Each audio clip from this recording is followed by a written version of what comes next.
This podcast is part of the Batman Universe Podcast Network, hosted by the BatmanUniverse.net. Check out everything related to Batman and the entire Bat family at the BatmanUniverse.net, including news and original content related to comics, movies, television, merchandise, video games, and more. Also, check out some of the other unique podcasts that TBU has to offer. Consider supporting this podcast by becoming a patron on Patreon. Even $1 can go a long way in supporting this content that you enjoy. Look for a link over at thebatmanuniverse.net to offer your support now. And now, on with the show.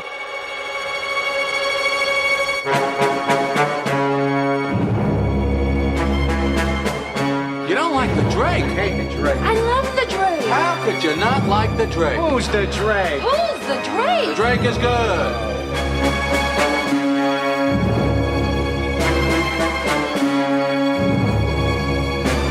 You like the Drake? I love the Drake.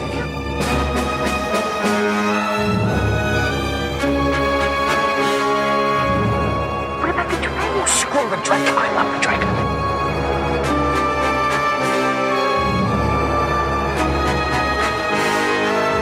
This podcast will take a chronological look at the third boy to wear the mantle of Robin, Tim Drake, through the 90s and 2000 Robin series, Red Robin, Young Justice, and Teen Titans.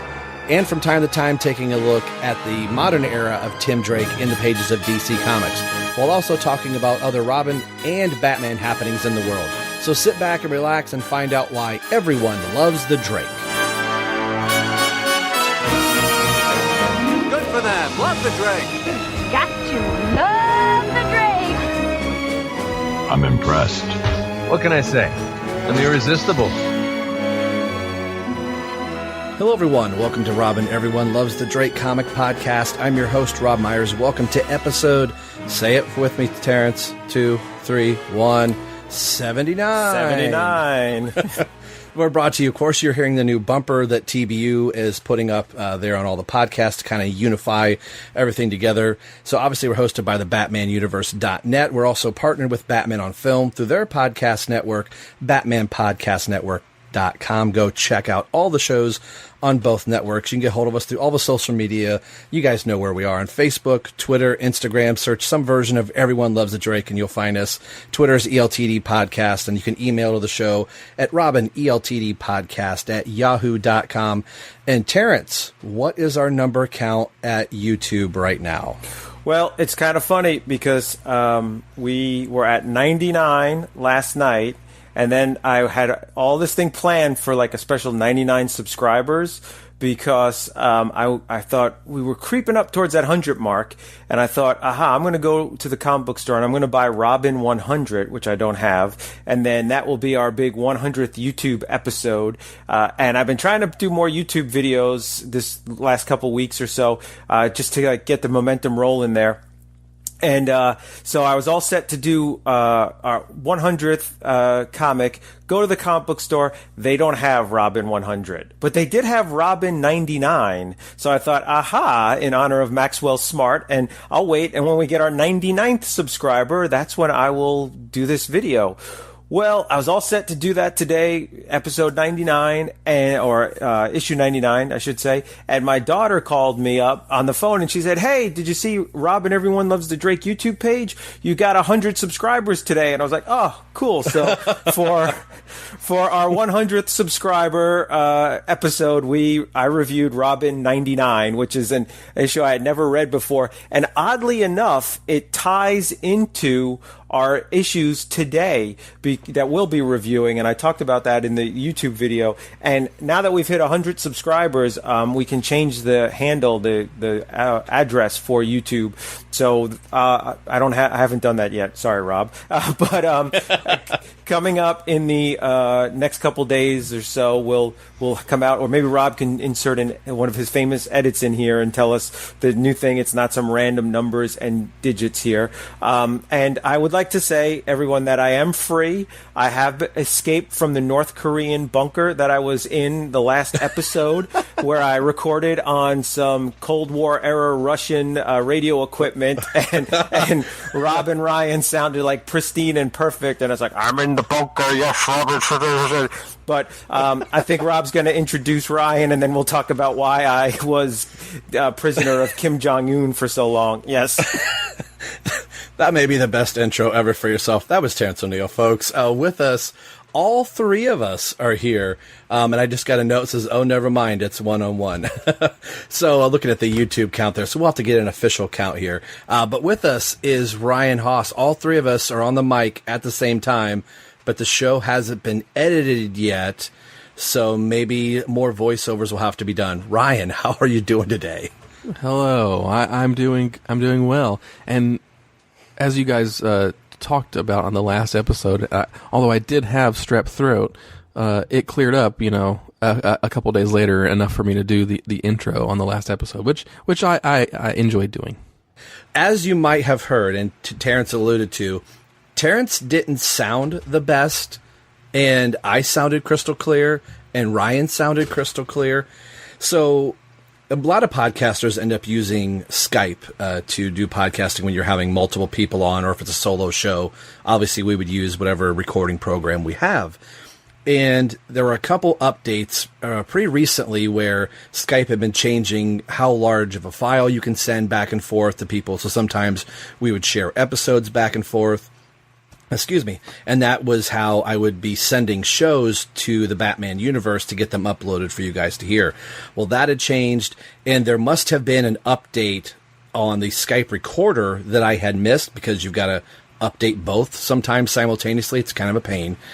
So I didn't update. I thought, Terrence and I will record. I'll update this later, and went on with the show. And it said recording on, but I didn't notice if it said recording show. It was just the indicator of recording on. So we did our whole show, hung up, and I went to go look for the file. I can't find the file anywhere. It's not in this normal bank where it's supposed to be. I send Terrence a message, and he sends one back that says, I have the show. It recorded on my end, but it only recorded my part of the conversation. So Rob, my part was nowhere on the recording. So it was a matter of, well, do we scrap the whole thing? And then I thought, well, since Terrence kind of ran that show, he was asking most of the questions. I thought it would be just as if I was replying back to him again. So that's what ended up happening. I replied in a separate audio track. But the funny thing was, Skype didn't record Terrence's actual audio track. His camcorder picked up the ambient noise in the room, so it was just his normal voice through not a so well of a recording system. So that's why things sounded the way that it was, and that was really kind of trippy. I thought, I can just listen to whatever Terrence says and then just reply back. But then once I started doing that, I realized I must have said some things that made Terrence reply in a different way. So I had to kind of listen to the question that Terrence asked, and then his next vocal line, whatever he said. There were a couple times I was going, why was this funny? Because Terrence is just laughing for no reason. So luckily, after Terrence laughed, he usually says what he's laughing about. So that was a really good clue. So that was something else. What was your experience with that, Terrence? Did you ever use these things when you were a kid called like Mad Libs, where they have you write down like noun, verb in a list, and then you add them into a thing? That's what I kind of felt story. like it. Yeah.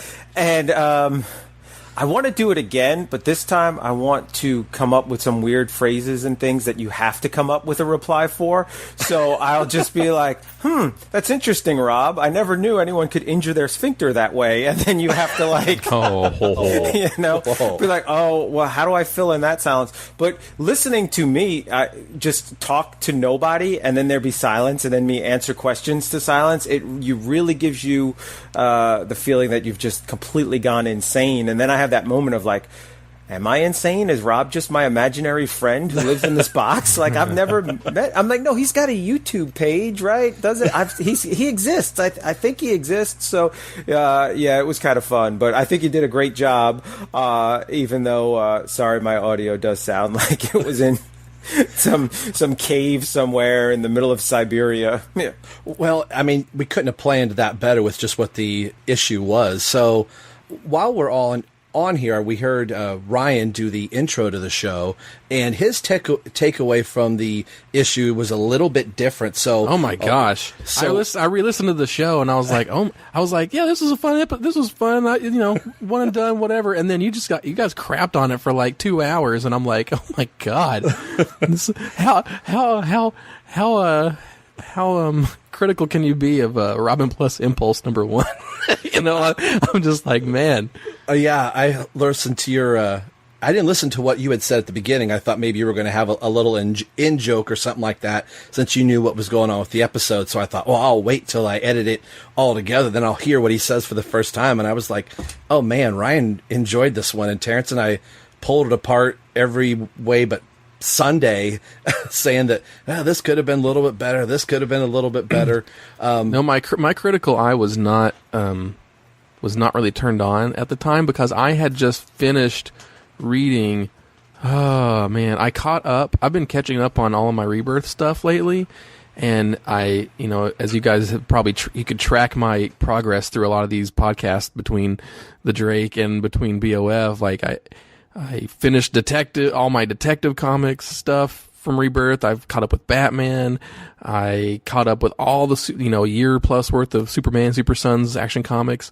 And then I finally caught up with Green Lanterns and Hal Jordan and the Green Lantern Corps. So I had like 50 issues or something of like both series. And I just had finished reading like, I don't know, 30 issues of both of those series, and I finally finished all of them, and I was done, and I'm like, oh, okay, now what do I have to read? Okay, Robin Plus Impulse. So I had read that like right after reading a whole bunch of other comics, and I just like breezed through it, and I was like, yeah, that was fun. I was not in the mood to like pick it apart that closely. It's interesting, like when you're just reading for leisure, you can walk away from a story going, man, that was a good time. Especially when you're reading, like you said, multiple books. I've been doing the same. Yeah, I was not looking for plot holes or anything. I was like, right. More like candies. Like, finish this one, go to the next one, go to the next one. I'm making the stat go down. That's the important part. Right. I'm still so far behind, but yeah, like reading this for the episode, like you could kind of hear after a while, Terrence and I were constantly going, yeah, like it wasn't until about the middle of it, we're like, man, I was kind of expecting a little bit more, and that just kind of, I think, went into both why we had such a hard time remembering this issue. I clearly remember picking it off the shelf and going, wow, this seems so cool. Impulse and Robin together in one issue, and then I must have checked it out. So, Terrence, any final other things? Yeah, it's funny Ryan says that, because I actually never even thought about it, but now I'm realizing that I'm so much more critical when I'm reading a comic that I know we're going to review for the show. Like I know, like this, I'm reading it purposely for the show, because as I'm looking at each page and each panel, I'm not just taking it in like a normal reader. I'm also thinking, okay, what can I say about this? What comment can I make? Is there anything funny I could say about this? What do I think Rob or Ryan might react to this? What can I tie this back into? So sometimes when we get things that are really good, like it starts rolling of like all these, like, oh, I'm going to talk about how great this is, and oh, look at this shot, and oh, I'm staring at it a little bit longer and noticing things that I'll bring up, and Rob is always like, I never noticed that, or something, but when it goes the other way and it's not so good, something that's just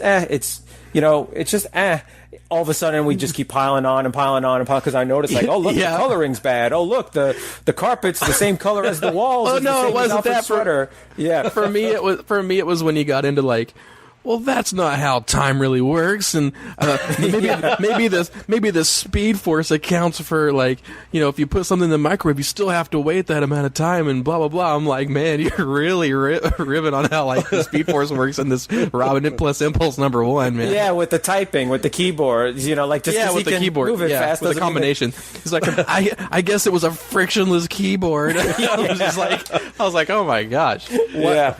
Once Terrence brought up the Superman Returns with the plane, and he still has to. I love that example, though. That was a great example. That I was like, yeah, what else can we find in this issue? And that's Grant Morrison. That's credit where credit's due. That's Grant Morrison. I heard that in the Grant Morrison interview. But yeah, I always think about that now, of like how these heroes, they're limitless, but the world around them's not. But I don't know. I think I'm an apologist too. So like when I see something that doesn't make sense, I start thinking of like, but how could this actually really work? And the Speed Force or magic or he's Batman. Orphan Vision. Exactly. Orphan Vision.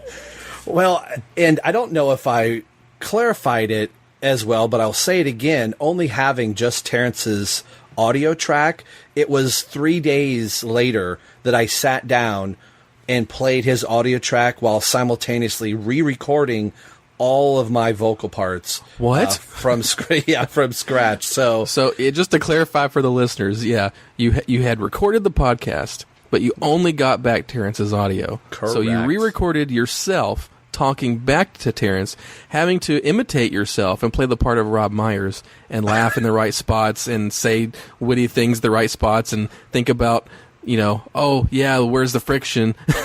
All the right spots. All in the right spots. And there were a couple things that I knew. It was like doing the audio drama all over again. Yeah, it was. And in one of the podcast groups that I'm in, somebody had said, wow, Rob, I didn't realize you were going to do another audio drama that soon. So, yeah, this time I played myself in real life. And I remember laughing, going, how can I make my laugh sound real? Because now I feel like I'm going, Yeah. You forgot. I was going to say Go ahead. Well, I was just going to say you forgot one step in that Rob wrote out a script for himself, too, or notes, or talking point notes, too. Yeah. Yeah.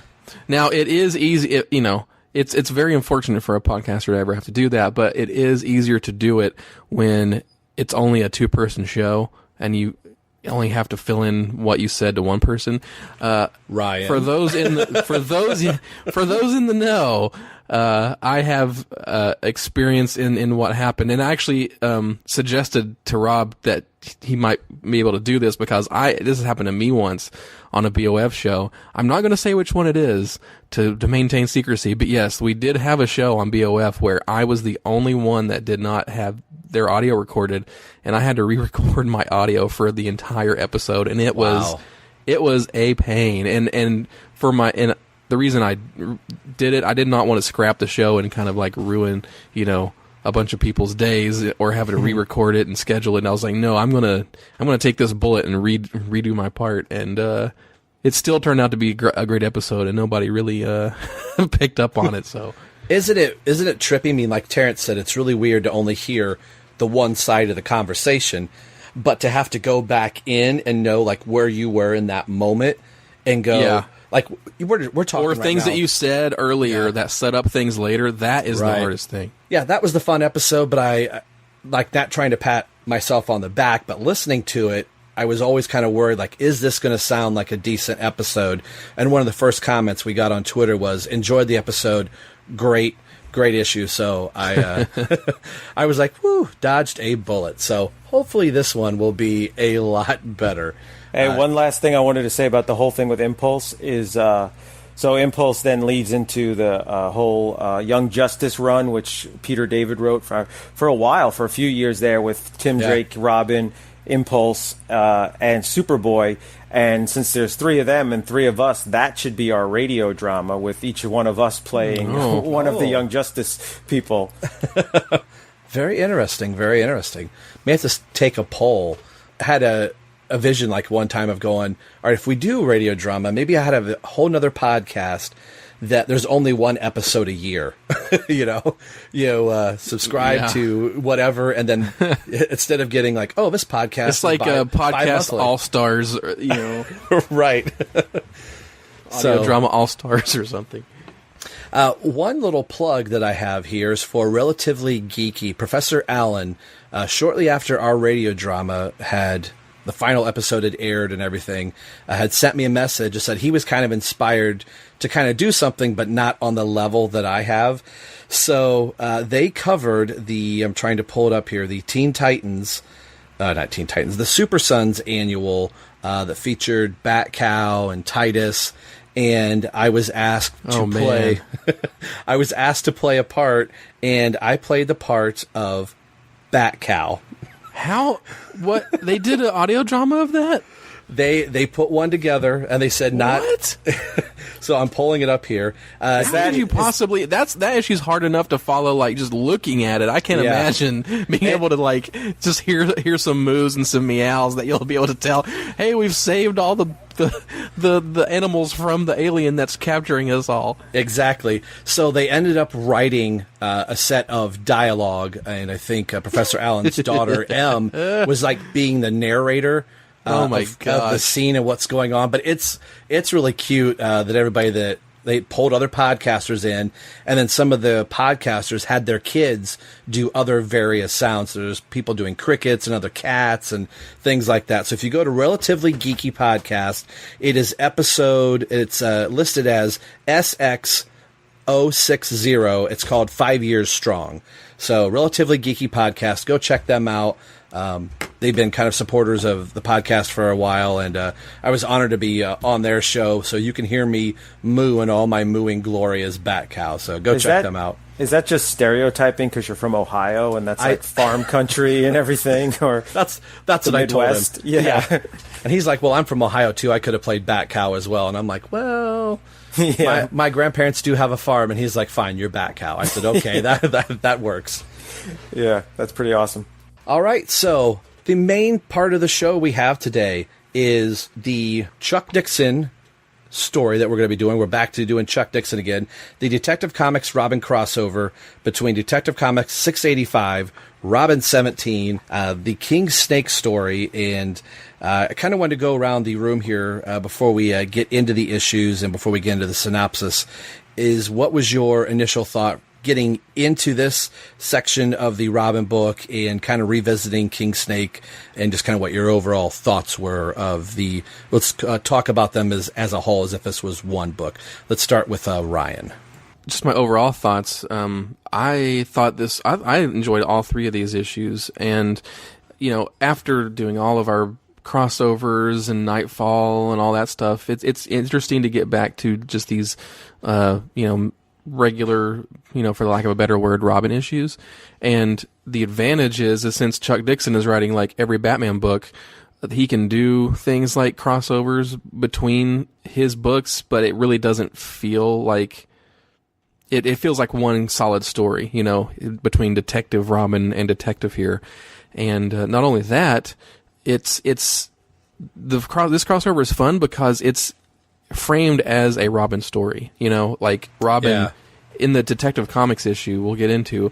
I mean, Robin is the narrator from page 1, and that kind of is consistent throughout all three books, which I thought was really smart, and it has the same artist on all three books, and I thought that just gave this like a consistency. Like if you didn't know that these were three separate issues between two titles, you would never know. Like it reads as I think you said this, Rob, it reads like one just big like annual type of story, like a 60-page thing.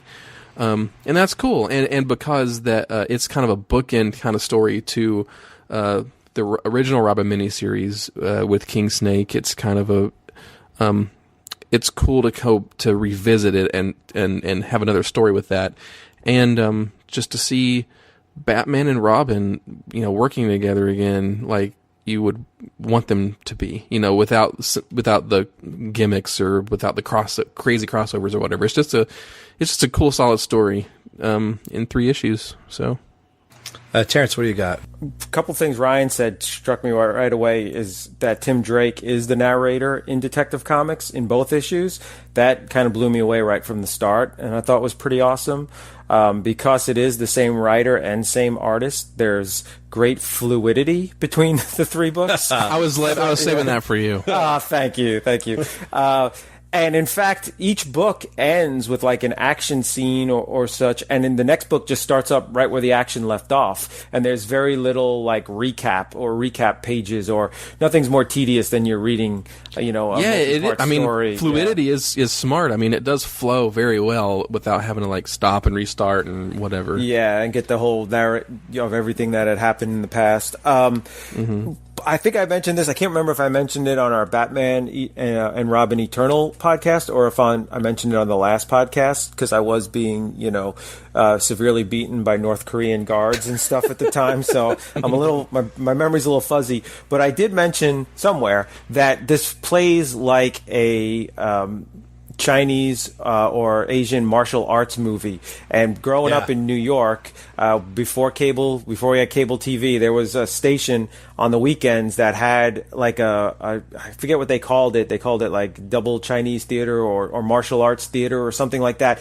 And they would show these martial arts movies that were badly dubbed. Yeah, you talked about that. Yeah, in English, and this plays out like one of those movies. And in fact, in Detective Comics 686, in the beginning, when Bullock and Montoya are at the crime scene, Bullock even mentions, he says, "Is this a crime scene or black belt theater?" And I was like, maybe it was called black belt theater. I don't know, but it those movies were always very fun to watch. Like they were just a blast, and so was this comic. It had that same fun feel as one of those black belt theater shows. Well, let's just get right into it. We're going to go into the synopsis. So here we go.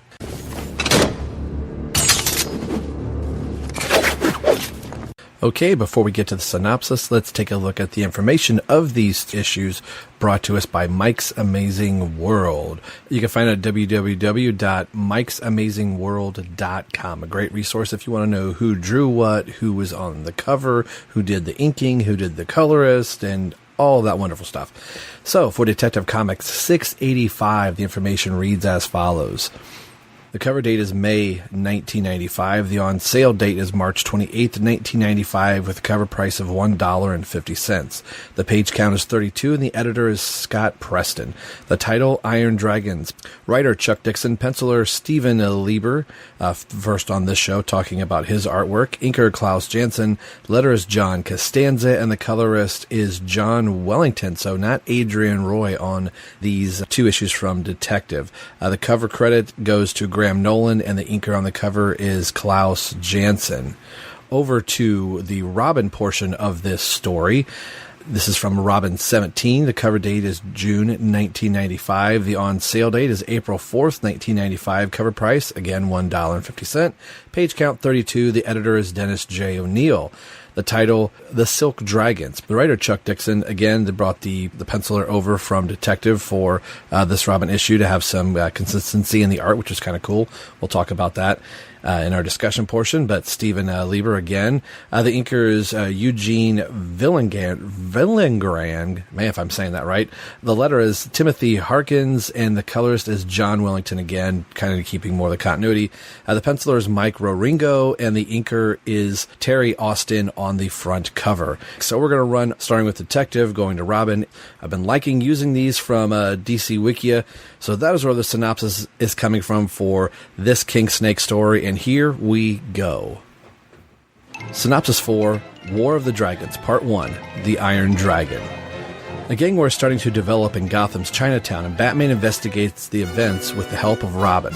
One of the major crime bosses in Chinatown, King Snake, receives a warning, but he kills the messenger as a way to send his own message. His actions put him against his right hand, Lynx, who challenges King Snake for the gang leadership, just to be beaten by Snake. At the time, the GCPD is worried about a killer named Tommy Mangles that roams the streets of Gotham. Bruce and Tim try to get some informants inside Chinatown, but the info they managed to get wasn't helpful. They try to guess what would happen next, but they have to cope with the day-to-day chores and a new neighbor named Delvin Davenport. Meanwhile, other Asiatic gangs prepare themselves for the upcoming war, and the Sun Tribe hires a skilled assassin called the Silver Monkey that would give them an edge to ensure their victory. War Dragons Part 2, Robin, the Silk Dragons. As the gangs of Gotham's Chinatown continue their war, Robin fears he may have lost Ariana.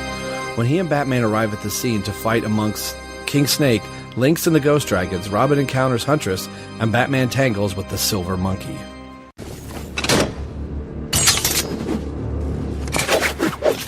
All right, that's the synopsis for the issues. So, starting off with Detective 685, out of all three covers, I love the Robin cover, not being biased, but I think 685 might be my favorite cover as much as I like Nightwing on 686. I think just the shot of here of Graham Nolan doing Batman and King Snake side by side. Then you have the surprint of the dragon in the background. I think that's really cool. And it's kind of bleeding into the Batman part of the Detective Comics logo.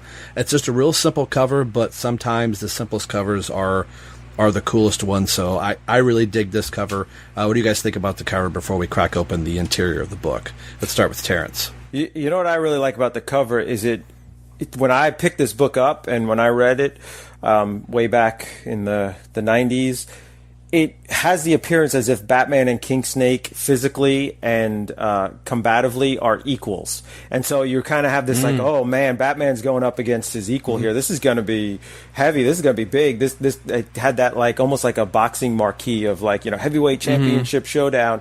So I really like that. I wanted to ask you guys too real quick. Do you guys have the floppies on this, or do you have it in trade I have paperback? the floppies. I have the floppy on this. Okay, because if you notice, 685 is priced at $1.50, but 686 is priced at $1.95. And so is Robin 22. And there's a paper change too. Like the paper. My paper is different in 685, or the printing at least. It's glossy in the 686. Is that the same with you guys too? Yeah. 685 is regular paper. Yes, and 686 is glossy. We actually have a letter in the letters column section we'll get to that talks about this. Oh, really? Yeah. Funny. I think that just recently happened to DC Comics, that they went back to a more traditional comic paper as opposed to the glossy paper. And that was just recently, probably within the last month. Yeah, I noticed my Flash issues were like that. Is there like an article or anything about it, or? There was a small press release from DC. I think I actually read it on their Twitter feed that I don't think it mentioned cost savings, but I think somebody like a CBR or somebody like that had ran with it, that DC, I think, was essentially trying to save some money by going to different but they're charging us more, Rob. Yes, I know. They're saving money. They're saving money and charging us more money. So, sons of bitches. So, what do you got for the cover here, Ryan? I love the cover. I mean, as all comic covers, they're a little misleading, and although I don't think it's the most misleading cover of these three, it's still enjoyable, and I like the symmetry between Batman and King Snake. And Terrence made a great point about making them seem equal, as like they were equals, and you can never go wrong with a Graham Nolan cover, and it's just nice, clear. It's fun. It makes you want to read the issue. So that's all I have to say about it. But it's a cool cover.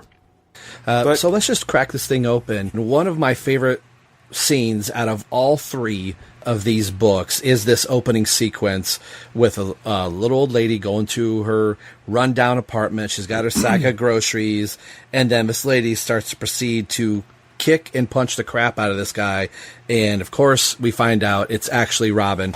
I think that's just a really cool thing that, like Terrence had mentioned, you kind of would see some things in like those kung fu type movies where the sensei master has been underneath the disguise the whole entire time, and the lip syncs out all wacky. But I think this is a really cool opening sequence. It gets Batman and Robin back together working after spending time at Nightfall and everything, like Ryan had said. So I think this is a really cool opening sequence, and something that Chuck Dixon has said multiple times, that he likes to start off with action, and this is like you just change the channel on the kung fu movie and bam, you're right into the story. So these first opening sequences, and I love seeing the bad guy strung up with the batarang stuck into the wall, leaving it for the police, and Batman and Robin are swinging off. So what'd you think of this opening sequence, Ryan? It made me think of The Dark Knight Returns. When that's right, where Batman is dressed up as the old lady, and he's and then he just surprises the crap out of some of Joker's militia and stuff, and he just starts kicking people's butt as this old woman, and then all of a sudden he just pulls the face off him. Oh, it's Batman. So that's what it made me think of.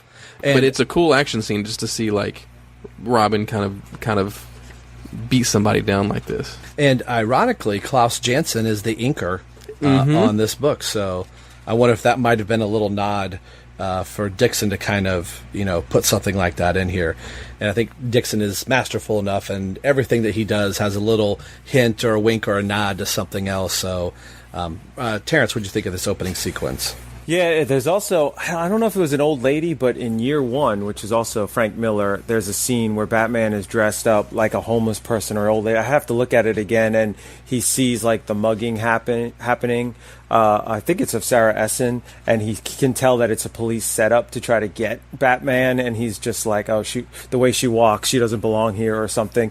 But I love, what I want to mention is what I love here on that first page, the title card, this dragon that's holding up the credits of who the writers and artists are. It's really like 70s, isn't it? Like like a title treatment kind of deal. And even the title, War of the Dragons, Part 1, the Iron Dragon. It's just it just sets that tone. It's really awesome. Once we get into page 5, where at first I thought, oh, holy crap, we're going back to the Obeah Man, that I'm remembering, oh, hey, the Obeah Man's dead.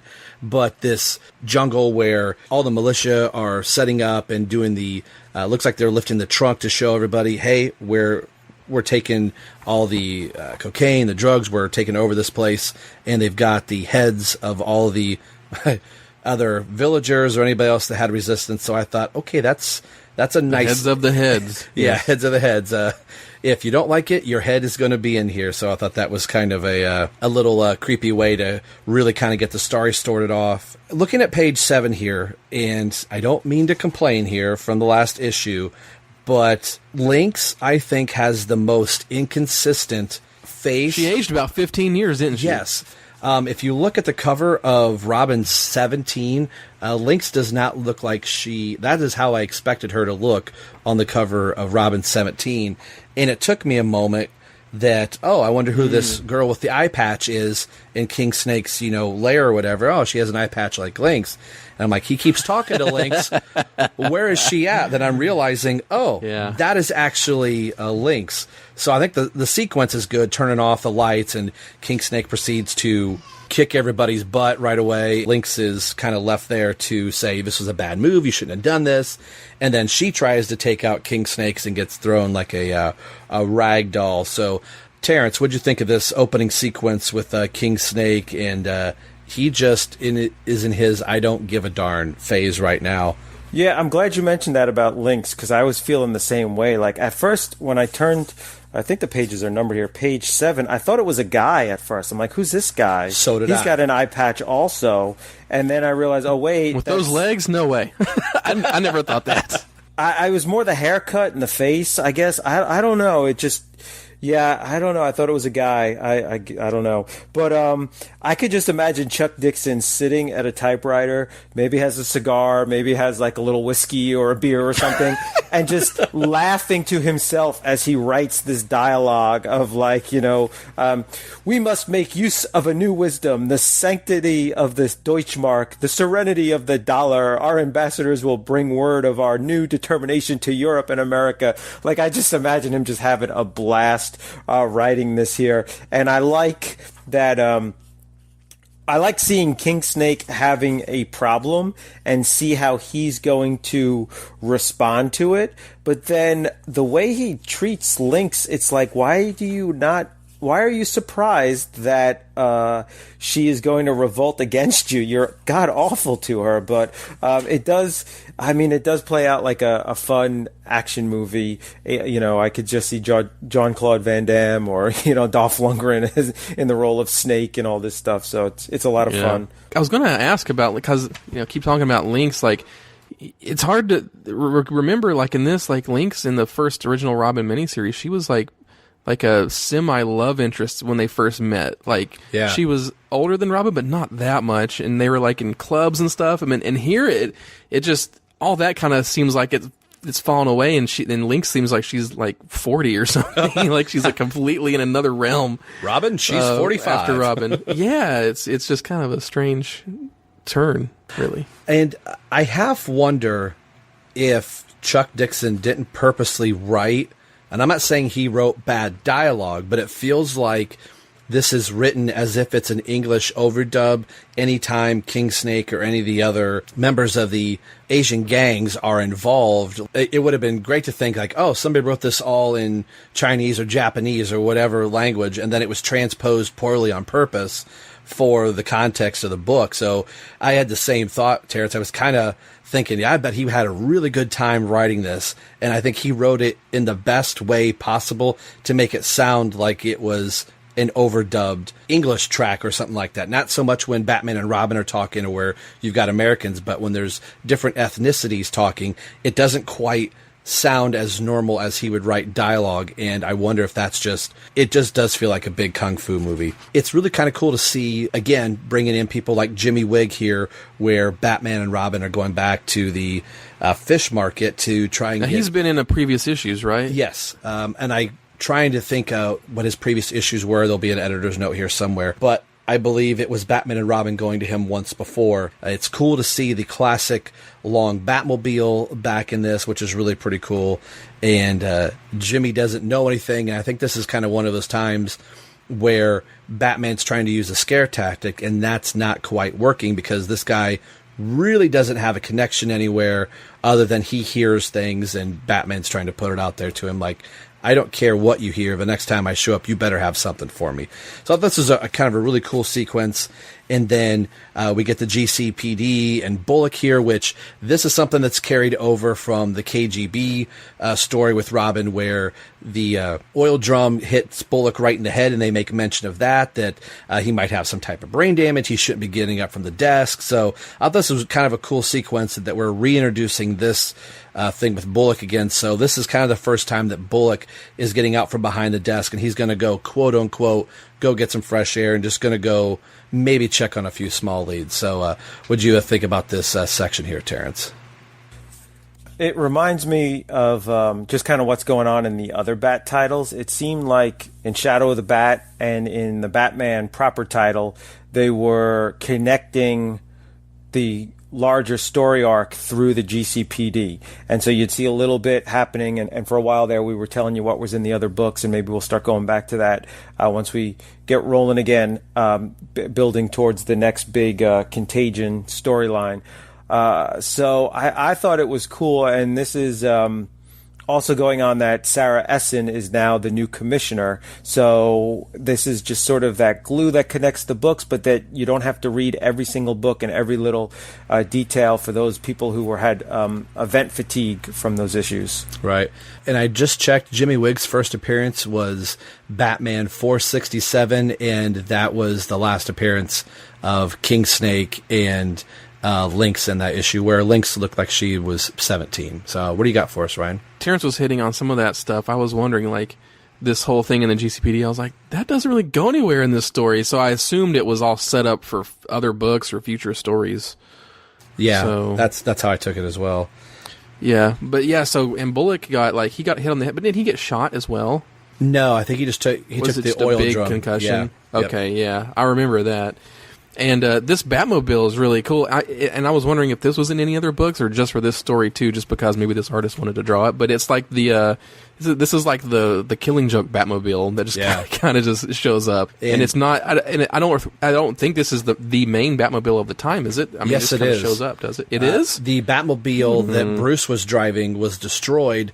That Azrael had detonated at the bridge, thinking Bruce was going to climb into in Night's End. So this is the Batmobile that Dick and Tim were driving in. So after in Prodigal, yeah. So this is the same Batmobile, and I believe in a few issues a new Batmobile will be. Because the one that I'm thinking of is the one that's got like it's Batman Forever-esque. It's got all the crazy like fins on the sides and stuff. Yep, that's the one that was destroyed on the bridge. Yep. Okay, interesting. Now, a question I had here is Devlin that shows up here. Since we're not following Detective as thoroughly, unless they gave him the most pompous name ever. Yeah, J. Devlin Davenport III. And I'm trying to look up here really quick. I should have done my homework, Rob. Devlin, I'm not remembering much about him at all, other than being just the stick in the mud. Do you guys have any recollections of Devlin being anything, or he's just that cocky neighbor that's supposed to be here to kind of, rub his wealth in Bruce's nose and kind of give a what for to Tim as well. All right, I got a lot to say about these 2 pages here. So, Ryan, why don't you go first, Ryan? And I'll go you guys first. Can go get a soda or something and come back, and then I'll be ranting here. So you go, Ryan. Oh man.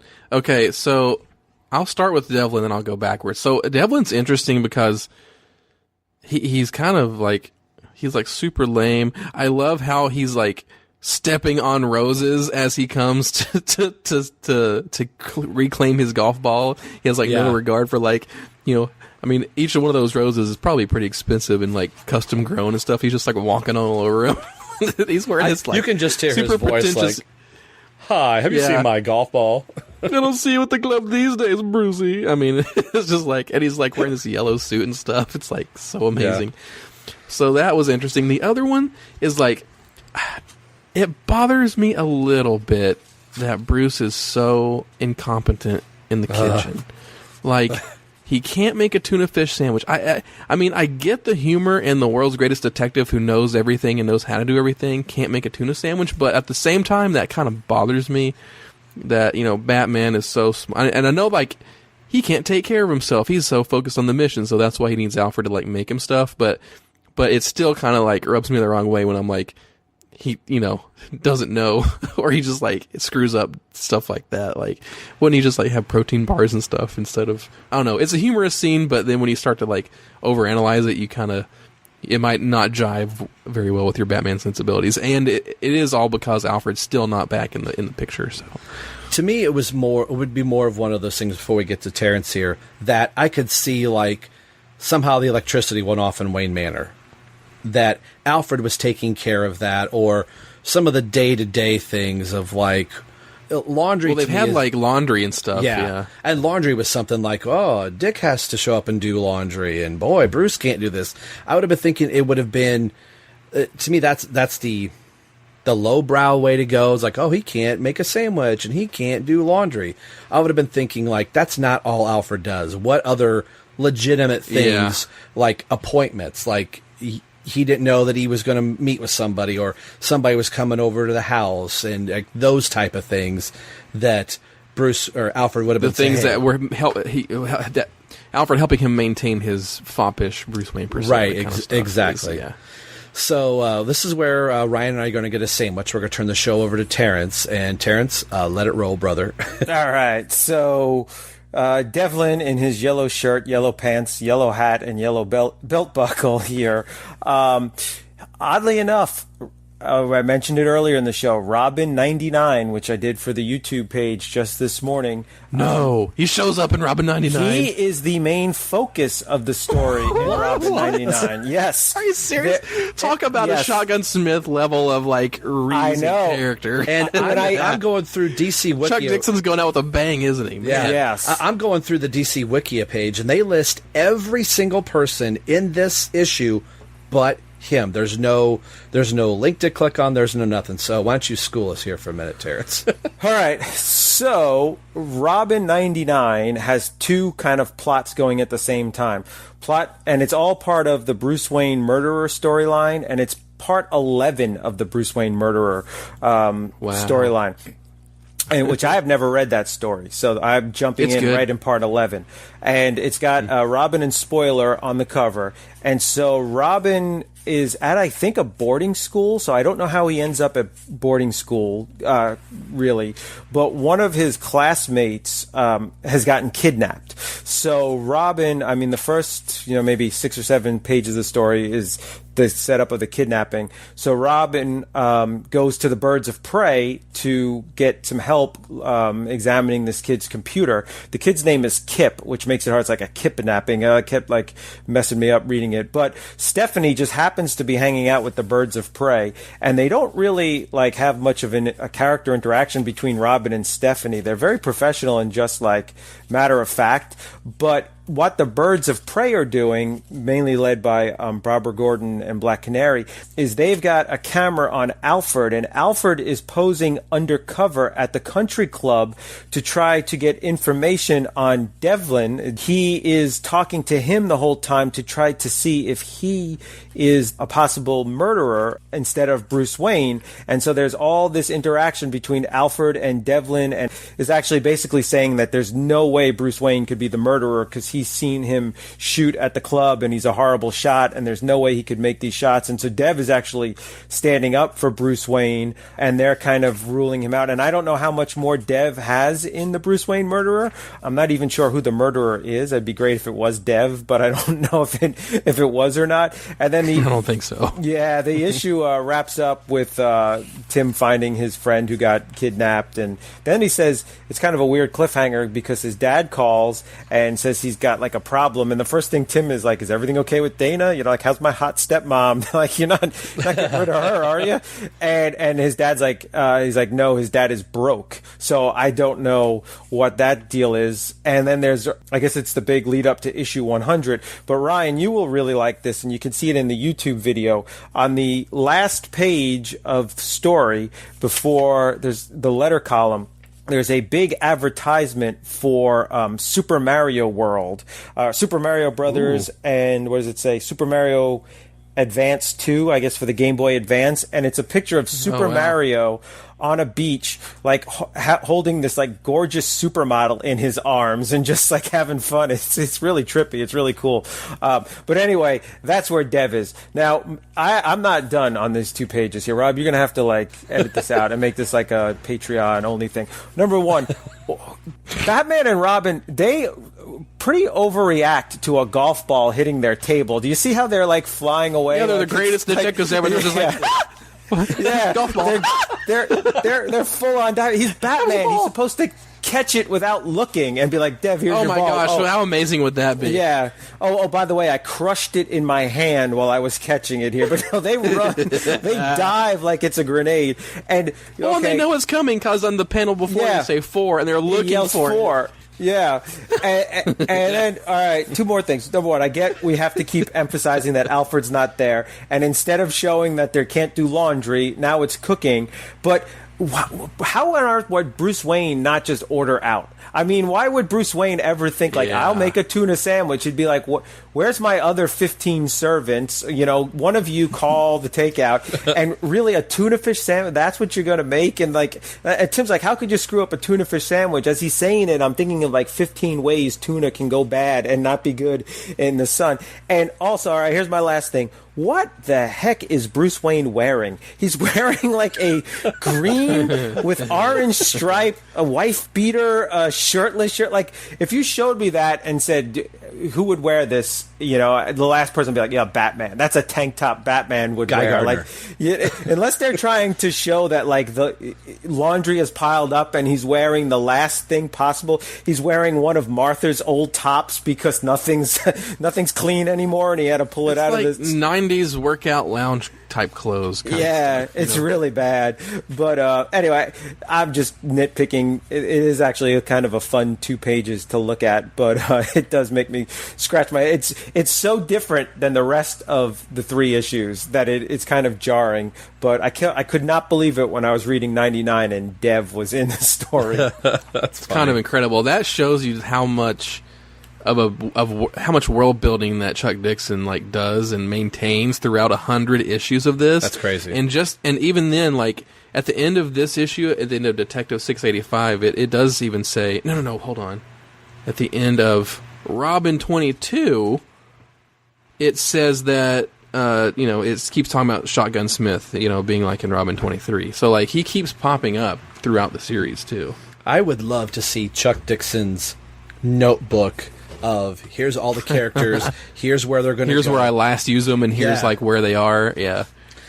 So the last few pages of this go pretty quickly. They go back, Batman and Robin go back to Jimmy. They get some information from him, but it's still really not a whole lot. These pages Well, first of all, the artwork is fantastic on these pages with Jimmy, and the inking. You can really see that it's coloring Claus is Janson. awesome. The coloring is great. You know, it's so yellow, and like you really feel like it's lit by that lamp on the desk. You know, it's really just great shadow work and brilliant. But this proves that Batman is not the world's greatest detective. Jimmy Wing is the world's greatest detective because he did all the work and got all the information.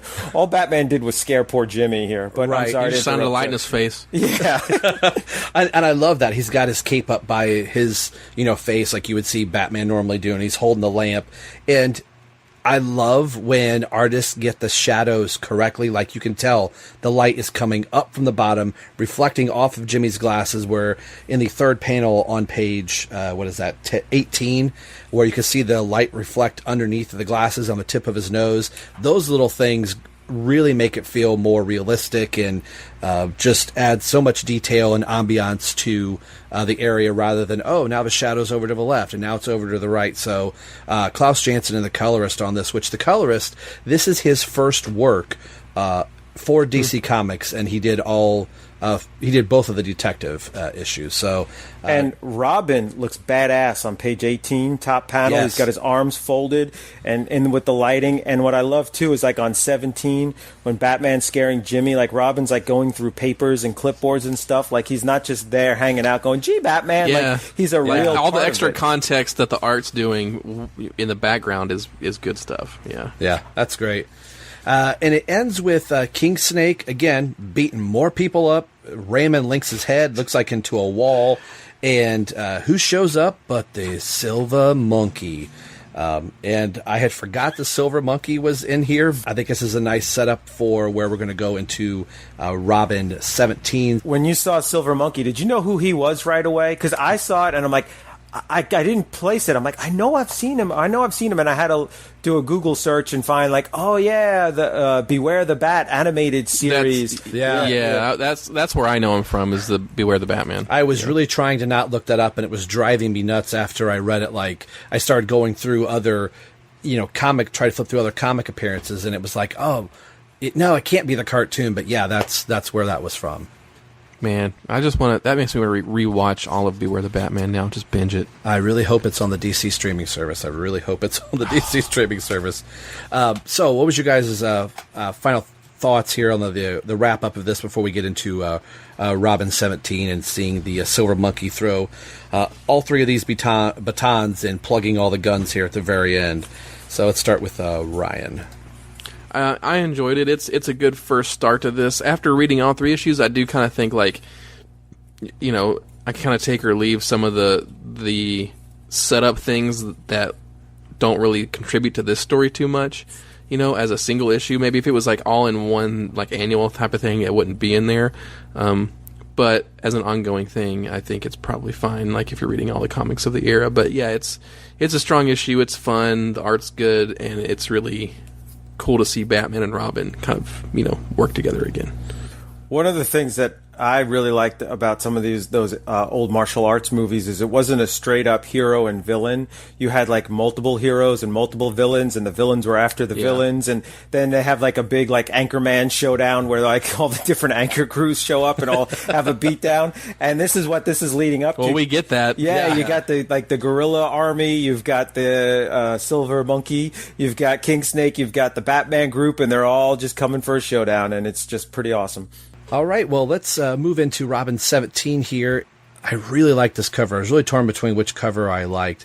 Raringo's work here on the cover I think is really cool, and eventually he will become an interior artist in the Robin book, but right now he's just kind of doing covers here.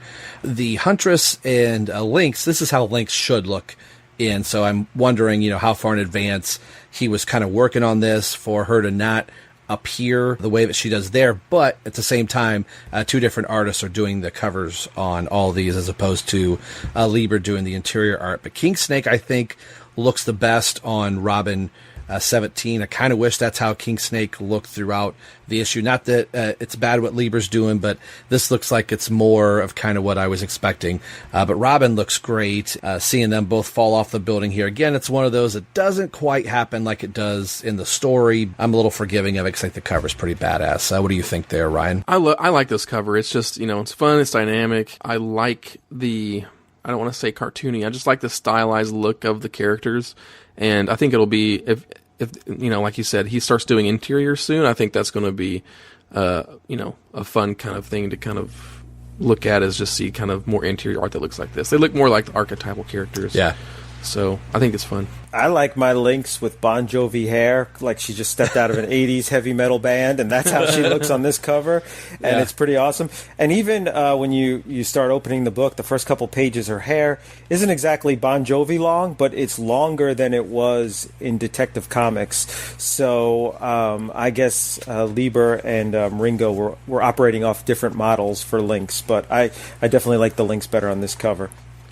See, I think, so spoilers, right? Like, Lynx at the end of this story ends up becoming the leader of the Ghost Dragons, right? So Right.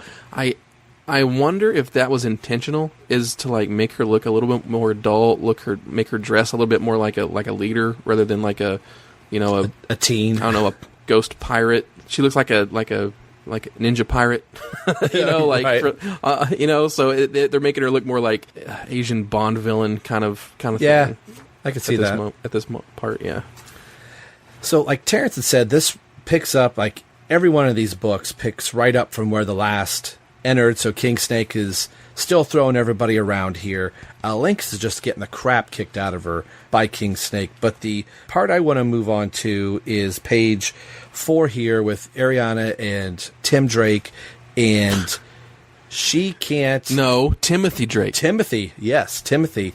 She's kind of tired of all his lies and this, that, and the other, and I was thinking, oh, is he going to try and come up with some excuse here? And he can't think of anything. I like the internal monologue that you're getting while the fight is going on, and that's kind of influencing his talking, or referring to his talk. The talk he's having is kind of coinciding with the fight that's going on with King Snake, and we kind of find out that this fight's happening right above them, but just kind of moving forward a little bit, we find out that she broke up with him because, gosh darn it, she loves him. So I think that's the first that she has said that in the whole series here. So I want you guys to kind of just talk about the juxtaposition of the King Snake fight and then the love fight between Tim and Ari here. Let's start with Ryan. I think it's interesting. At a nitpick level, have you guys noticed there was a lot of instances in these three issues where they just left a lot of periods off of sentences? Yeah, almost as if they're in mid-sentence and it's not finished. Yeah, I wonder if that was intentional or what, because it's just like... But, I do like the fact that, like, again, this issue picks right back up with Tim Drake being the narrator, and that kind of keeps that consistency and fluidity through the issues. It's maybe a little convenient that the fight is happening right there so they can have it all match, but it's not that bad, because it's something they're respecting, and it kind of ties into the story. And boy, it's really dynamic when they get the surprise of all this stuff happening, when people get knocked out of the windows, and the glass and everything happening in town. So I thought that was kind of interesting when that finally happens. Terrence. So did the movie Timothy and Ariana go see, was it Tony Randall in the Bath 4? Is that what is on the marquee at the Princess Theater? Yeah. I think so. Yeah, and almost on page, I can't see the page number here. Page 4. There's 2 panels blocking the marquee, and I feel like there was something like inappropriate or an inside joke written in there, and they used those panels to block it. Maybe not. Maybe it's just random letters. But I get that feeling that these comic writers do some funny stuff. It is kind of convenient, but I'm okay with that. It gives a sense that Gotham is just this crazy, insane place that, like, you go to the movies and all of a sudden Asian gang members are going to come crashing out the window and on the car, and we didn't need 3 pages of it happening somewhere else, and then Tim getting a police report and reviewing all that. And I actually remember reading this in the 90s in that panel with Ariana saying, "I love him," and thinking, like, where the heck did that come from? Like, that's just out of left field.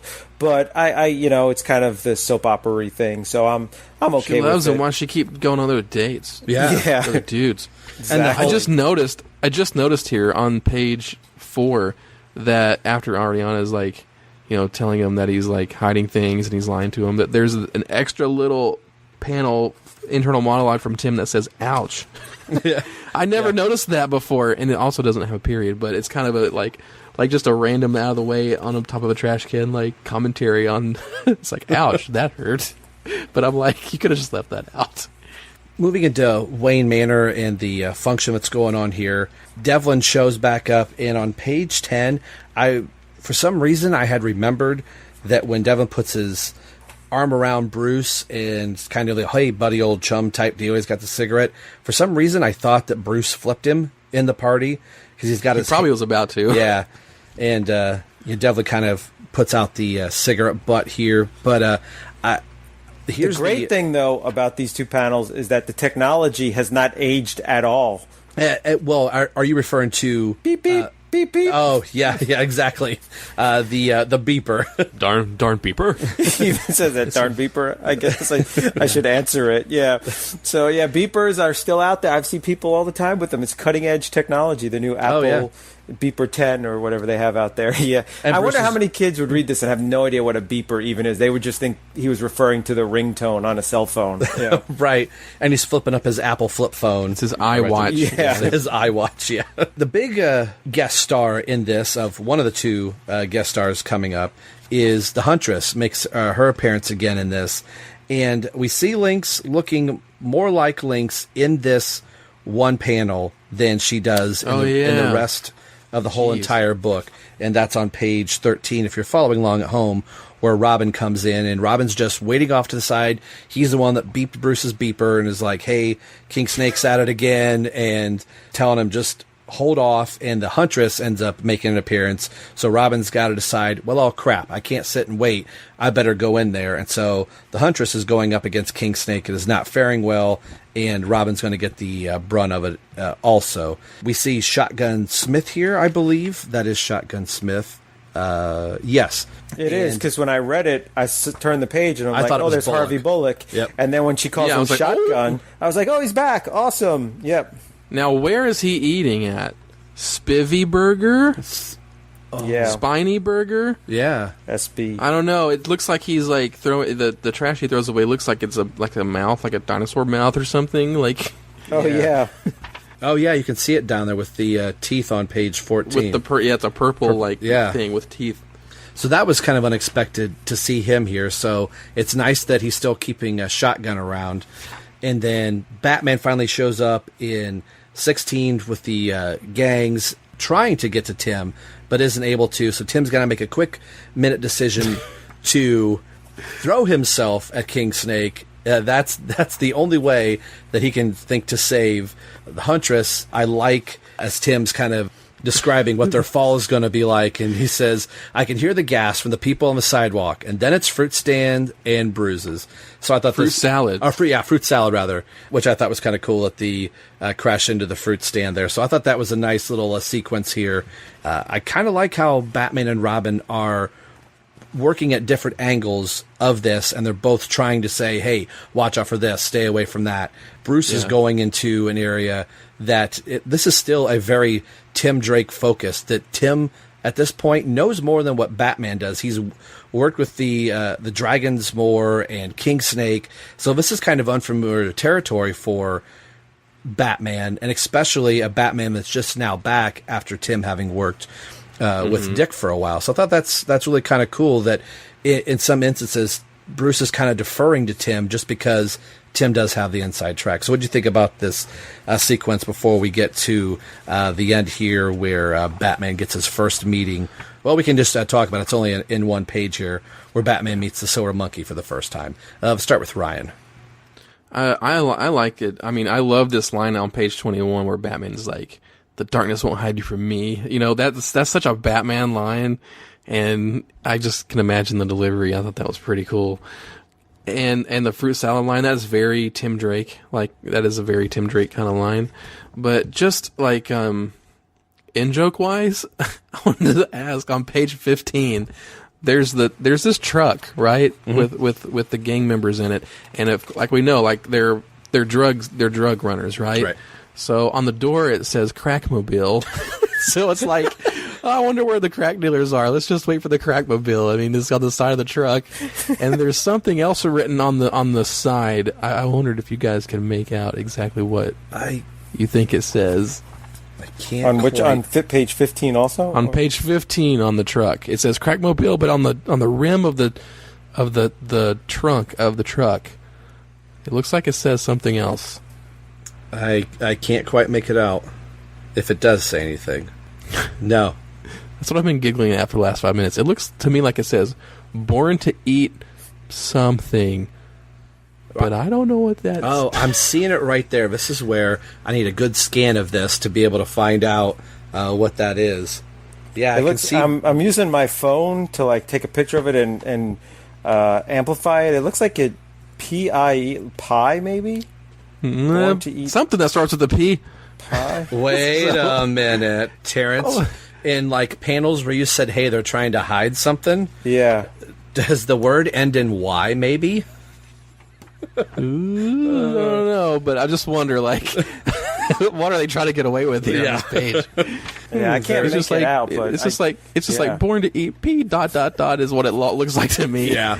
But, you know. The crackmobile. On the crackmobile. To the crackmobile. I just wonder if that's what they're saying as they, like, try to get away. Now, wait, Montonia, the crackmobile will be coming around this corner any moment.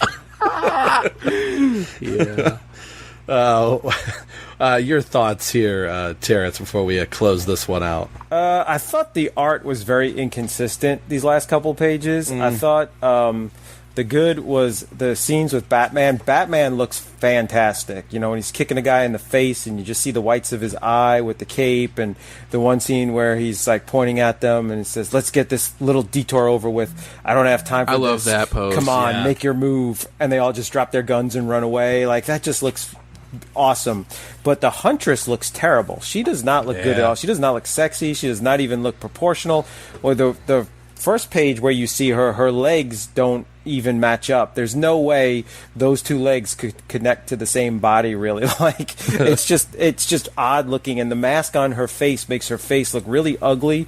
And in some scenes she looks like the Ultimate Warrior from WWF wrestling, and in some scenes she just looks terrible. So I was kind of disappointed with the Huntress stuff. And there's a couple scenes where Robin's falling, like on page 19, and his head and neck do not match his body. Like, there's no way a human torso can do that. But then you turn the next page and you see Batman, and he looks freaking awesome. So I don't know. The Batman stuff looked really great.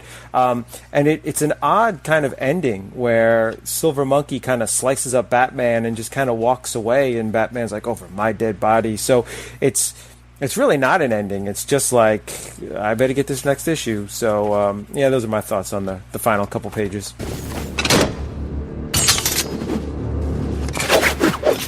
All right, that's where we're going to put a pin in it for this episode of Robin Everyone Loves the Drake Kung Fu Theater. We recorded this in one giant recording session with the intention of breaking it down into a couple episodes for you to digest a little bit easier. We really wanted to try and get this third issue in for Detective Comics 686, but we were running just a little bit long, and we also include the letters section from the Robin comics, so that's going to make a nice little episode all on its own to kind of round this out. So like I said, this is where we're going to stop this episode. So I want to give a couple plugs and shout outs to my co-host. The first one is Terrence. He has a new Twitter handle if you want to follow him on Twitter at Tim's Redbird. And Ryan can be found at SMB_Ryan. You can also catch him over on Batman on Films podcast. You can also find him also on Twitter at Azrael Podcast, where he's eventually going to be launching his Azrael Podcast. It's exciting that he'll be doing that before too long. And then Terrence and I have a sister show that we talk about all the time. We are finally up and running and releasing shows once a month now. There'll be a new intro for our next episode that we put together to have like official new intro for the show. You can find us over on Batman Robin Eternal Podcast on Twitter at BandR Eternal Pod. That's B for Batman. BANDR Eternal ETERNALPOD.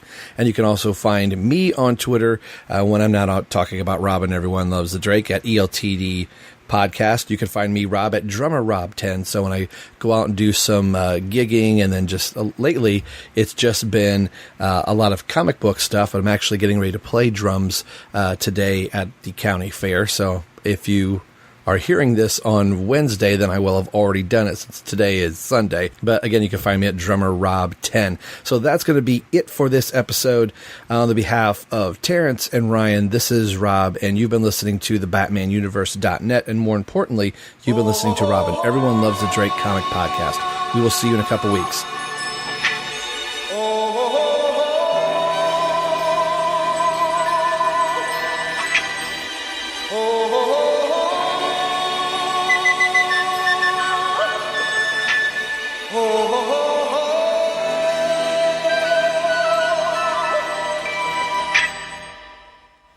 Thanks for listening to Robin, Everyone Loves the Drake podcast. This has been brought to you by the BatmanUniverse.net.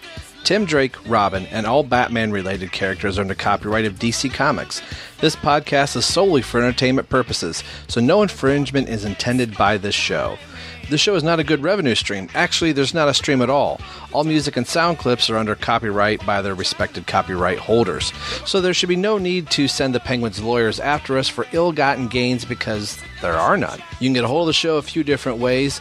We are on Twitter at ELTD Podcast. You can also email in at robineltdpodcast@yahoo.com.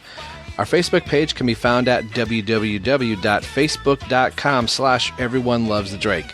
And as always, you can message directly over at the BatmanUniverse.net. So email, tweet, or message us. We'd love to hear from you, and we'll read your comments or responses on the show. The show you're listening to can be found a few different ways through iTunes and Windows Media, also over at our host, TVU. Leave us a review on iTunes if you listen there. It'll help spread the word of the show. Make sure you head over to the BatmanUniverse.net, your home for all things Batman and Robin. Thanks for listening to the show and hearing why everyone loves the Drake. We'll see you in a few weeks. Take care.